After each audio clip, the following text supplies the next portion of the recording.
અમે રોડ પર બેસીએ, દારૂ વેચીએ છીએ, જુગાર રમીએ છીએ, શરાબ વેચીએ, ગાય વેચીએ, અમે ઈમાનદાર ગાંજા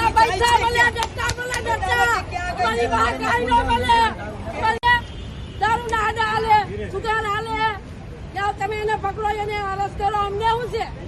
અમે હાજે વટકું 50 રૂપિયા કાવડિયા કમાઈ જાય છે અમારા. જ્યાં તરત ગાંજા દારૂ પકડાય છે ત્યાં જાવ ને તમે, કેમ ત્યાં તમે નથી લઈ જતા? કઈ કેમ નથી ત્યાં જઈ શકતા? ગરીબોને જ તમે સાથ નથી દઈ શકતા ને, ગરીબોનું જ લઈ જાવ છો ને. માલ છોડાવવા જઈએ તો એમ કે 300 નું સ્ટેજ પેપર લઈ આવો, એના ઉપર તમને એમ કે વકીલ પાસે લખાણ કરાવવાનું. એ મેં પોતે હમણાં દિવાળી ઉપર આપ્યું ભટ્ટ સાહેબને, અને ભટ્ટ સાહેબને કીધું કે હું તમારી માની ઉંમરની છું, જરાક દયા ખાવ.